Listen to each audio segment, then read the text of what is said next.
Kagabi, napatunayan natin na kapag natutulog ka ng mas maaga, mas payapa. Pero kapag nagpupuyat ka, umaabot ng mga madaling araw, mas nagagambala ka. Mas nababahala ka. At mas kinakabahan ka. Sino ditong mga kinabahan kagabi na akala nila na hack sila? Kinabahan ka? Chinek mo ba agad yung mga sites na pinapanooran mo? Baka mamaya uploaded na yung scandal mo. Charot! Iba pala yun. Ako, confident ako. Kagabi, nung makatanggap ako ng mga message mula sa mga tao, actually may nag-email sa akin, may nag-text sa akin, sa public number ko, sa lahat ng public accounts ko about FB and IG na nagloloko o bigla na lang nilog out sila, ganyan. Parang hindi ako masyado affected. Tiningnan ko lang, tas parang hindi naman ako kinabahan. Alam mo kung bakit? Ganun talaga kapag loyal ka. Kakabahan ka lang naman kapag alam mong may mga mali kang ginagawa. Na kahit ano pa yung nandun sa social media account mo, kung malinis yun, hindi ka kakabahan. Kung wala kang mga pinagsenda ng mga kung ano-ano sa mga kung sino man, hindi ka kakabahan. Oo, kakabahan ka lang siguro kapag merong dong importanteng impormasyon na nandun sa social media account mo.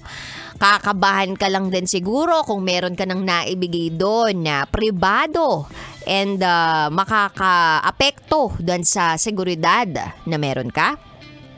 Pangatlo, yung mga trade secrets. At higit sa lahat, kung may kabit ka.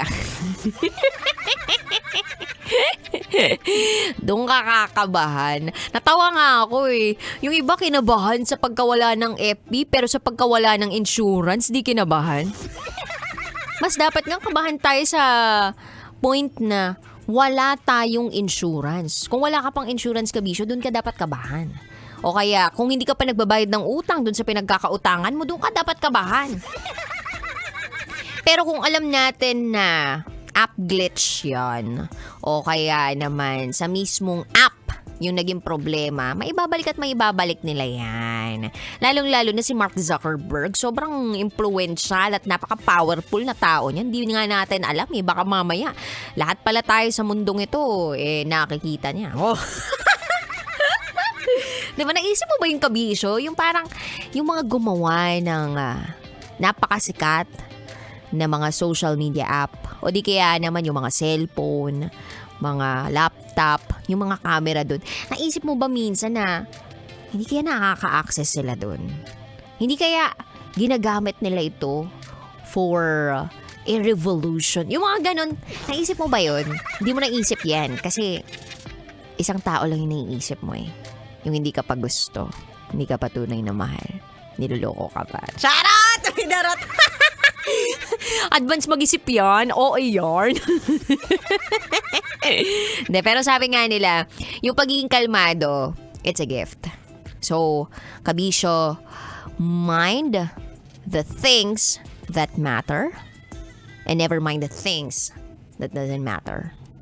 Okay? And basic dapat ang feel good natin. Kasi kapag hindi, papangit tayo.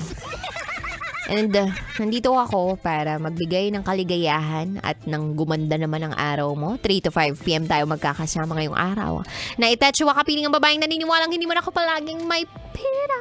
At least palagi naman akong maganda. This is me, the one and the only Basa Princess DJ Raketera.